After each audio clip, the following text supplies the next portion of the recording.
It's still obviously quite confusing because most people don't really have any definitive definition.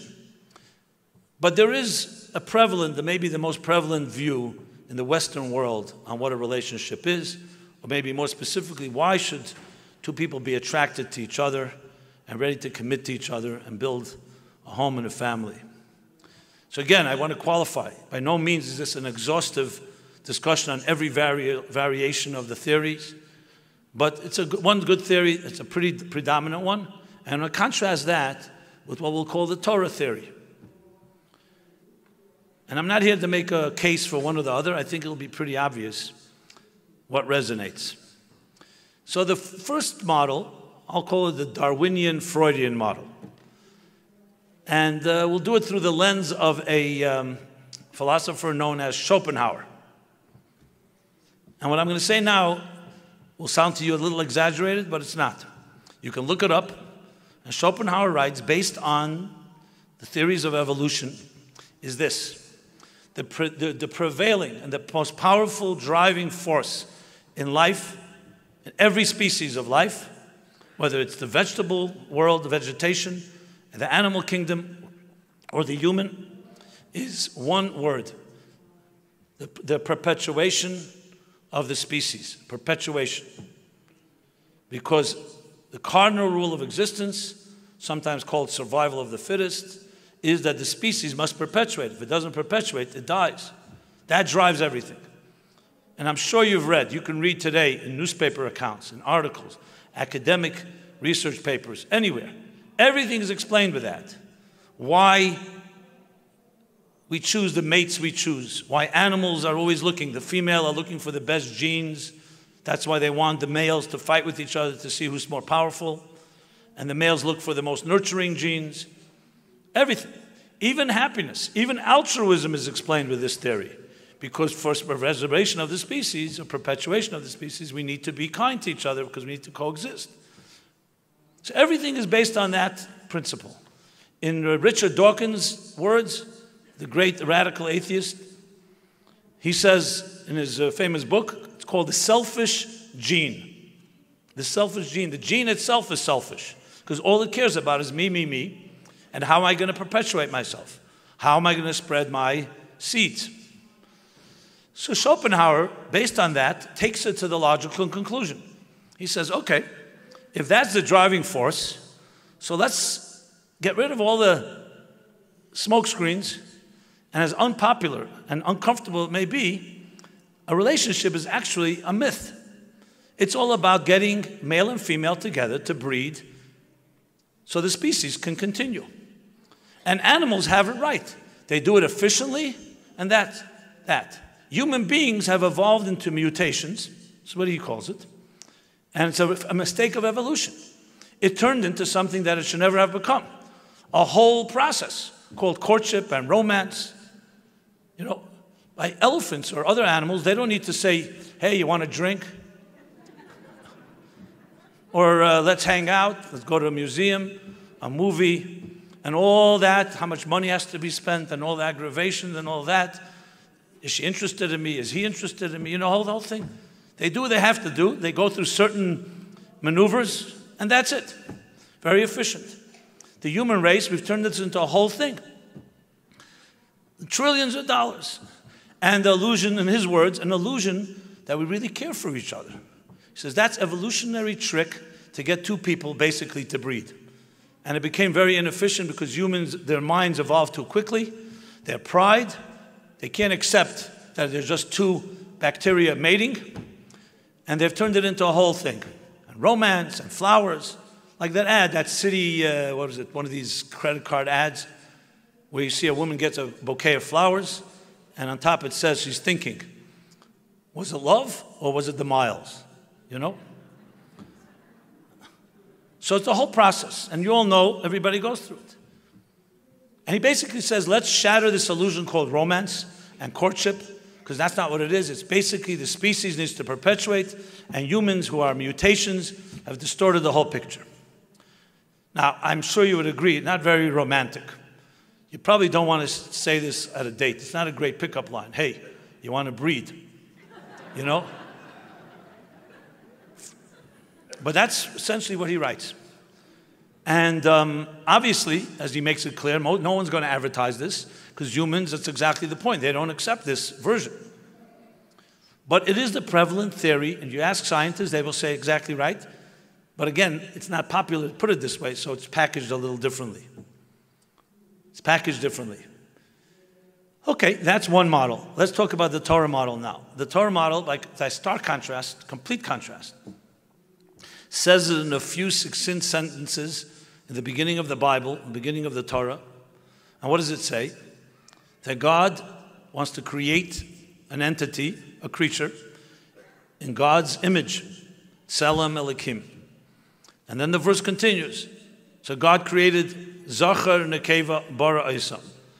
Male and female, he created them. And then, so initially they're like androgynous creature, male, female. And then God split them into two, male, female. And this is the secret to sexual attraction and love. That they're drawn to each other. They leave their families and their homes. They're drawn to each other to reconnect to the other half, so to speak, so they can reconnect with a divine image, which is only possible when male and female join together as one flesh. And then, as an addition, completely unrelated to this first point, God blessed them, they shall have children. That this sacred union will bear children. So, completely antithetical to the familiar stereotype that Jews are all about having children. It's the exact opposite. That's the evolutionary theory. It's all about perpetuation of the species. In Jewish thinking, the Torah thinking, love is an end in itself. The mere fact that two people join together is the most divine act we can do. Love is the kiss of God. And the embrace of male and female is the embrace of what we call soulmates to reconnect to that higher unity. And there's serious and far-reaching implications of these two models, which I'll address in a moment. But think of this model.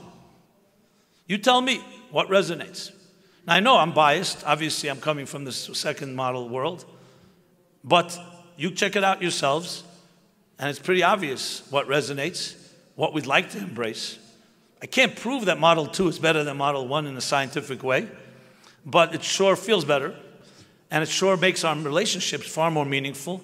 And I would be very uncomfortable to have to tell my children that, hey, we're just breeding, and I don't really love you. It's just a perpetuation of a species. I don't even think, and we all would agree that it's not even healthy. So that alone tells you if it's not healthy, then maybe it's not real, if that's the attitude. So here we have two models, and here are the implications. Model number one, the key thing is it's all selfish. It's all about me. Model number two, it's the exact opposite. It's all about you, because it's transcendence. I can't become greater than myself if I just perpetuate myself. But if I have another part, and both of us together need each other, and both of us complement each other, and both of us connect to a higher transcendent reality, only when we're joined together, then it's about me becoming greater than myself. It's a very different reaction, very different way of looking at love. Love is about giving, about learning to become greater than yourself, not becoming more of yourself. That's one key difference. And there are others as well. So you will probably remember the book, Men Are From Mars, Women Are From Venus. Very popular. Everyone laughed. So many resonating little anecdotes. But it also had a lot of stereotypes. It was a little too entertaining for my personal taste. But there was another book later written, and I recommend it. It's by Deborah Tannen. It's a series of books, actually. How men and women communicate. Men and women talk. It's a lot, that really a different level. So I'll just share with you one thing, which is very interesting. So here's a hypothetical scenario. It's not so hypothetical, as you'll soon see. And based on your laughter, we'll know how it accurately portrays the reality. So a husband comes home from work, hard day's work, comes home, and his wife says, so, honey, how was your day? The response, monosyllabic, good. It was good. Anything else? No, it was good. exactly what he said yesterday and 2 days ago and 2 years ago, since they began their marriage almost, except, I guess, after the honeymoon. Good. Then he asks her, and what about you, my love? How was your day? And she starts going on to all the details, how she put this one in place, and she finally stood up for herself, this, coffee break, tea break, and all that. Every detail. And of course, the more she shares, the more he's dispensing unsolicited advice. Because he thinks if she's sharing, that means she wants my advice. And I told you should have always put him in his place, whatever it is,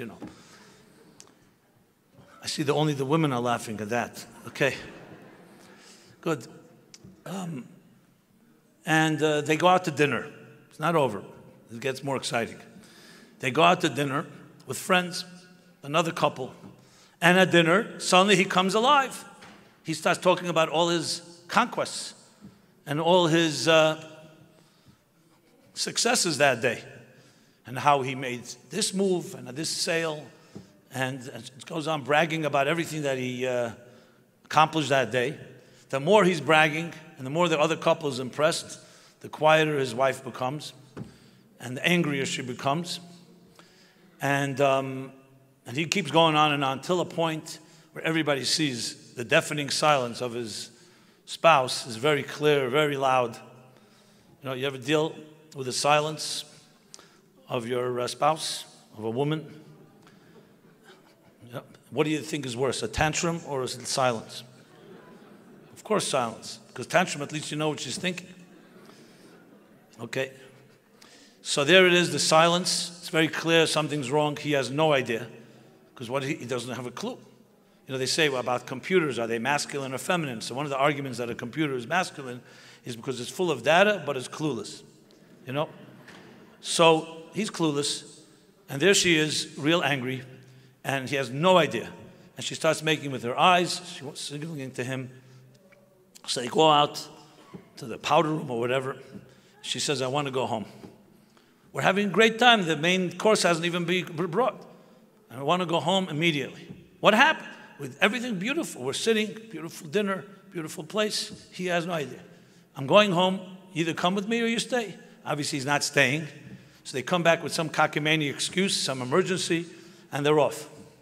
Now, if the silence is deafening there, you can imagine what it's like on a long ride home. So silence is bad, but imagine silence in a car ride for 2 hours. I don't know if it was 2 hours in this case, but no one talking to you. They come home. So here Deborah Tannen says there are two scenarios. Either what usually happens is they both go back in their own corners, they go back to life, and this will repeat itself many times. Frustration will be there. It may undermine the marriage, it may not. Maybe they just get comfortable with this discomfort. Or what should happen now, what could happen, is that they actually talk about it. And what would she say? She would say, when I asked you what your day was like, you told me good. You come to the restaurant, suddenly you're talking forever about it. His response is, I'm just showing off. It's meaningless. What matters is that we went out to dinner. Who cares what I was talking about? We're connecting at dinner. That's what we do. We show off. For the woman, she says, when I shared with you what my day was like, you're giving me advice. All I want to do is share with you. I love you. I want to share my day. And he says, I didn't know that. I thought if you share with me, it means you want my advice. And she concludes and says, basically, that men and women communicate differently. This is her theory. Because they grow up differently. Boys bond, little boys bond by doing things together. They play war, they play this, they play that. And girls bond by talking to each other. So the talking itself is a connection, is the environment, it's a relationship. Men, with this talking, if they do talk, they think it's about, you want my advice, you want my opinion, because you think I'm smart or something. And for a woman, talking is a relationship. For a man, it's actions. They went out to dinner, it doesn't matter if we don't talk. The fact we're just sitting, the man thinks that's an intimate connection. Or as they like to put it, that's not her words, but somewhere else it says, others say, that for women, love is a state of being, a noun. And for men, love is an action, a verb. Now I'll tell you this, Many men who read her book come home to their wives and say, you know what, I'm not so bad. I'm all like all other men. We all say good, you know? And in a way, there's a truth to it. The fact is we'd like to transcend that and be able to, the man should be able to talk a little more and the woman should be able to understand the man's perspective. But I just thought it was a very powerful insight. And how many other things are there that when you cut again to the core of who we are, you discover a whole new take on love and relationships. So let me go back to what I was saying in the two models. So I would call the two models almost the difference between a body-like model and a soul-like model. So here in New York, where I come from, originate from, I was invited to give a class at a thing called Learning Annex. It's like adult educational informal groups throughout over the city. Not a Jewish organization. It's a lot of learning annex groups. And my topic they gave me was, is there love forever after? Okay, beautiful question. So there were around 50, 60 people, probably evenly between men and women, clearly some couples. And I opened up the discussion. I said, so anybody here believes in love forever after? Without exaggeration, one woman, young woman, raises her hand. She believes in it. No one else did. I wasn't surprised they don't believe in it. I was surprised that they would acknowledge it, especially when they're sitting there with their spouse. You know, that sounded a little odd to me. At least fake it, you know. Okay, so I started asking them, so tell me, so what would be the reason? Why not? Sounds so beautiful. So one guy just puts it really bluntly. He says, it's fantasy. It's the matter of movies, books. Nothing lasts forever. Not the food we eat, not the money we make, not our looks, not everything erodes, deteriorates, ages, and perishes. And a few others concurred. They all seem to agree with that, which is what I wanted to hear, actually.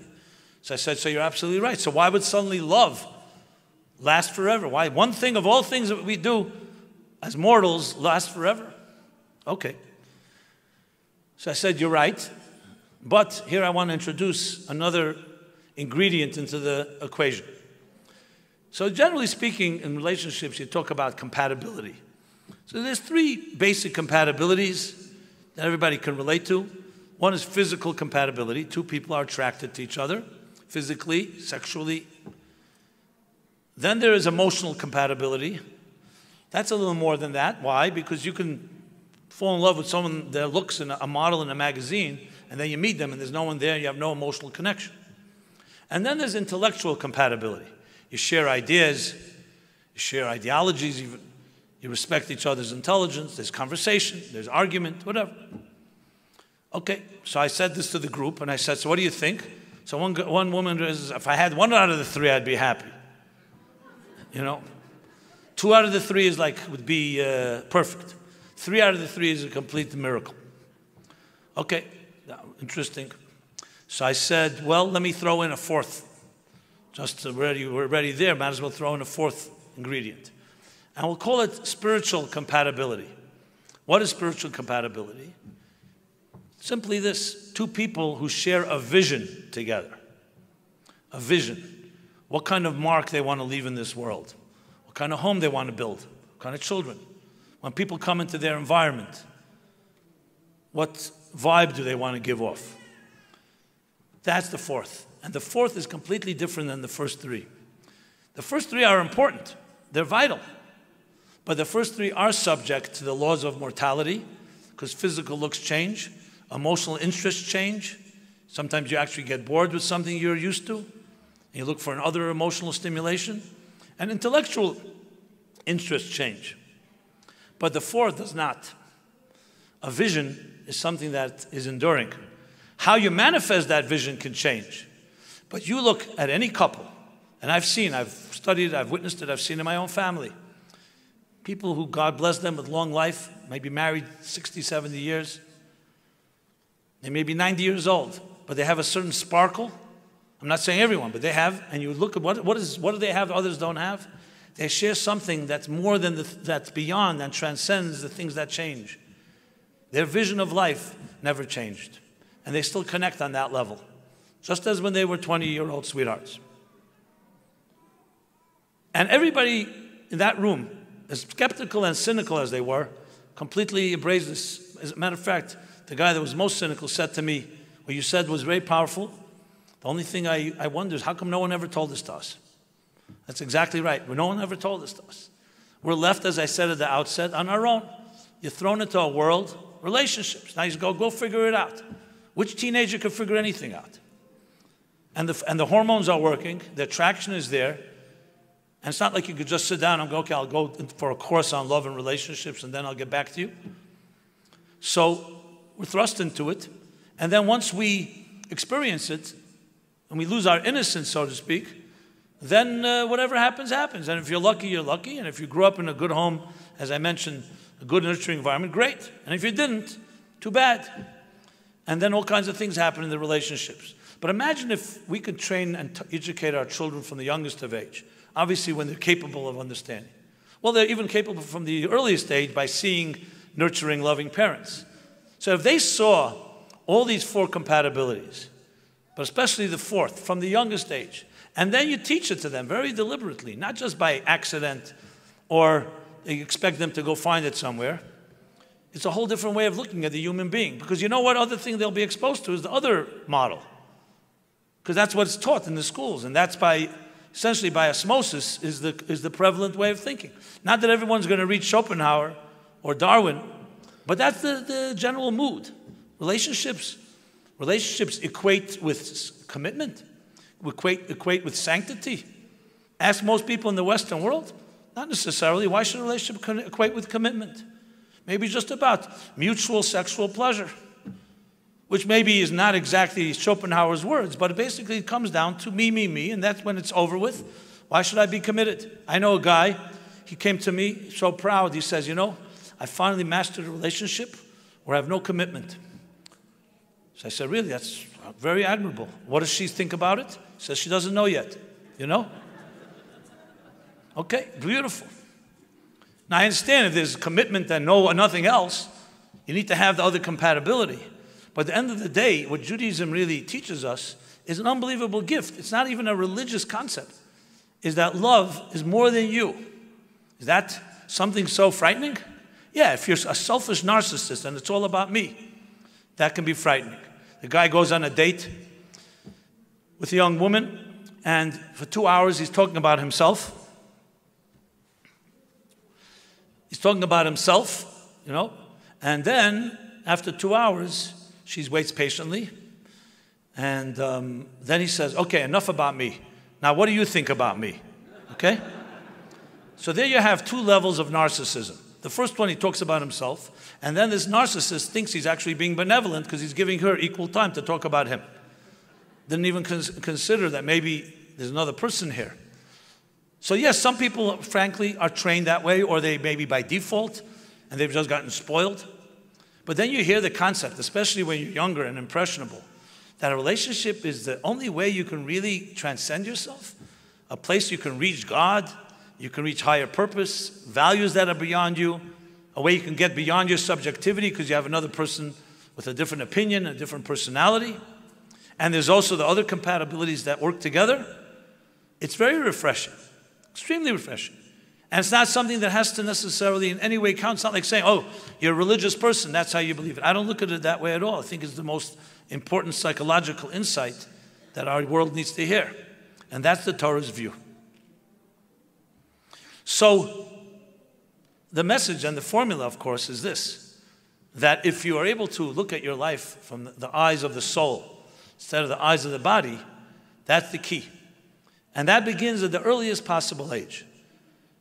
But it's never too late, because we can be adults. And even if we have distorted views, and we all have some, including myself, but when you look at it, you learn things. When you look at it from the Torah point of view, you discover that a relationship has that sanctity. And commitment is not just a side effect. It's not like, who said it? Marilyn Monroe. I'm not sure exactly why I would quote her in this context, but why not? You know? So she said, so what did she say? She said that women have sex in order to marry, and men marry in order to have sex. Okay, great. That fits into model number 1, obviously. From a Torah point of view, commitment is not a dirty word. Commitment is the natural outgrowth of transcendence. You're committed to something greater than yourself. And it happens to take the shape of your partner, your spouse, and also the other way around. And none of you are more than the other. Everyone complements, and both together connect to a greater reality, what we call God, the image of God. I really never found a more eloquent and more romantic view on love and intimacy and relationships. And it's a gift that was given to us. And in many ways, it almost demystifies the mystery. Because at the end of the day, sexuality, intimacy, love is a mystery. But now you realize why it's a mystery, because it's exactly that. It's godlike. It's not man-made. Things that are man-made are not mysteries. You can pretty much figure it out because men created it. Human beings created it. This indeed is a divine creation. Only a God could have come up with such a thing. To put two people together, strangers, and expect them to love each other, as different as they may be. But he gave them a gift, God, and that is the power of your soul to transcend yourself. And that is the key. Then any argument that comes up, I'm not saying arguments won't happen, and there'll be many tensions, but there's something to work with. I'll give you an example. When I sometimes counsel couples getting married, and even secular couples, who want to have some sense of what a Jewish marriage is like. So I give them the basics, what a Jewish the structure of a Jewish marriage is: Shabbat, kashrut, mikvah, sanctity to sexuality. And everyone grows in their own way, but at least have an awareness that marriage is more than just a contract. There's a sanctity to it. And I always suggest, completely optional, I said, you know, now you're going into a new relationship, a new marriage, a new beginning. Why don't you take upon yourself a few commitments? Like what? Every, let's say Thursday or Friday, whenever you like, an hour a week, study something together, something you enjoy. It could be something from the Torah, it could be something spiritual, anything that really you enjoy, but you commit to study together. And maybe once a month, host something in your home that is like an event, have a speaker, or just friends together. It's a nice, warm evening. A couple who I suggested this to a few years ago, called me a few years after their marriage, and they told me they want to share something with me. They said, our marriage, after a while, we loved each other, but it went south, went bad. He was too busy, she was involved in her things, and they grew apart, to the point they were literally at the stage of divorce. But the only thing they maintained, they didn't even speak to each other. But since they made the commitment that on Thursday evenings they would learn together, that's what they did. All week was silence. They all found different things to do. They didn't even see each other. But Thursday they would get together because they made the commitment. They said that commitment we made Thursday was what saved our marriage, and based on that we rebuilt it. What happened? That one thing they did was not about them. They made a commitment, something that wasn't about them. It wasn't we go to a nice restaurant. We're going to enjoy company. That's beautiful, but still about you. They did one thing that was not about them, and that saved their marriage because it allowed a little, not airtight, that everything was destroyed. There was a little fresh air, and they rebuilt. I was obviously extremely proud to hear that. That's unbelievable. But that's the idea of transcendence, that you introduce into your life activities that are more than just mutual interests, something visionary, something transcendent. And that is the secret to love forever after. As I shared to the group in the Learning Annex, the first three, as we said, physical, emotional, intellectual, are all subject to changes and ups and downs. However, a vision that's not about you, precisely because it's not about you, it's not mortal. It's a God-given gift. You're doing something that's beyond you. That is enduring. And that's why we say the greatest blessing by a marriage and a wedding is what? A binyan adei ad. To build an eternal edifice. And you say twice eternal. Binyan is edifice, a structure, a building. Adei means eternal. Adei ad means eternal, eternal. Why? Because you're introducing the third secret partner. You ever go to a wedding ceremony? The chuppah. What's the chuppah? It's a canopy that surrounds everyone. Husband and wife, parents, everybody. Because there's something greater than the sum of the parts. Something transcendent that's an equalizer.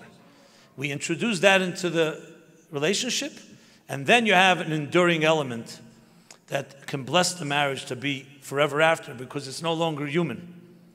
And I would submit that that is exactly why we are here today. We are children and grandchildren and great-grandchildren of people who knew this secret. They may never have articulated, frankly. I remember my grandparents.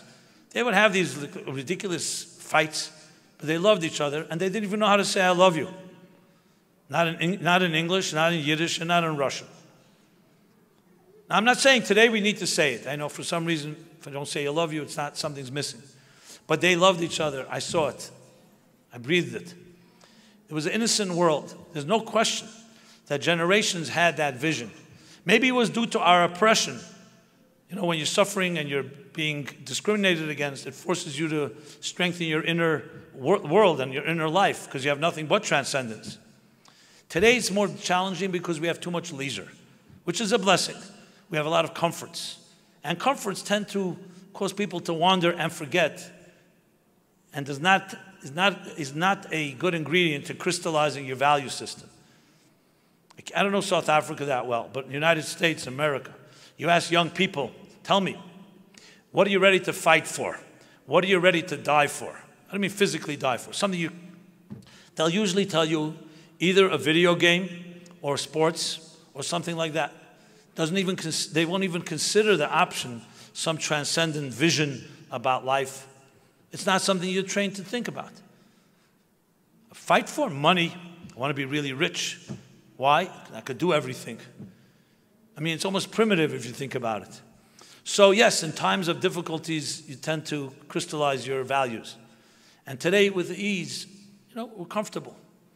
We've learned the art of doing nothing. You know, there's a guy sitting on a bench, an old Jew, and he's all depressed. His friend comes over and says, so Yankel, why are you so depressed today? My wife is very angry at me. What's new? She's always angry at you. No, today's something special. What happened? This morning, she was going to work. She asked me, what are you going to do today? And I said, nothing. Another monosyllabic answer. Nothing. So she said, you said that yesterday, that you're going to do nothing. So I told her I wasn't finished, you know? I wasn't finished doing nothing. So we live in a world where nothing has become some type of like virtue. You know, I'd like to be a couch potato and not feel guilty. That's what people feel. Human beings by nature are pulsating with a heartbeat, with breath, a soul that's constantly restless. And some people are looking to figure out how to destroy and numb our restlessness. A relationship is anything but numb. It's all about restlessness. But a healthy tension, a healthy angst, if it gets too extreme, obviously, that's not healthy either. But you need a certain give and take in life. That's what causes, that's what brings out the best in us. So, my friends, we have, thank God, a formula that's thousands of years old. It's been forgotten in many ways, but it's still beating inside each of our chests, and it's right there for your taking. Just a matter of opening yourself up to new perspectives, and they're actually not really new. They've always been there, but they're just trapped a bit. They're trapped. And whoever you are in your life, whether you are in a good relationship, this message has a tremendous way of enhancing it, because relationships have to always be maintained and grow. And if you're in a bad relationship, do not give up. There is always hope, because the soul is beating inside you, and the same within your spouse. You have to maybe have a third party to help get beyond the immediate and try to reintroduce or introduce for the first time the transcendent, that fourth level of compatibility. Everybody, by birthright, has a right to have a vision and is capable of finding one. It's not as complicated as you think. What's complicated is our routines. We're used to things. So we're into patterns and habits, and it's hard to break out of a routine, even if it's an unhealthy one and even if it's a destructive one. So that's the effort you have to break through. Those of you that have never been in a relationship yet or you're looking for, so I extend my blessing to all of you, actually. Those that have one should only enhance it and become the healthiest type of thriving relationship. And those that have to find their soulmate, it should be done with the least amount of aggravation. And I want to conclude, because I've written so much about this, and I know a talk is only a talk, you can only say that much. If you want more on this topic, check out my book, Toward a Meaningful Life. I was just told as I was walking in here that the books have arrived here in Johannesburg at the Kollel bookstore. Is there such a thing here? I think that's what they said. I think available today or tomorrow.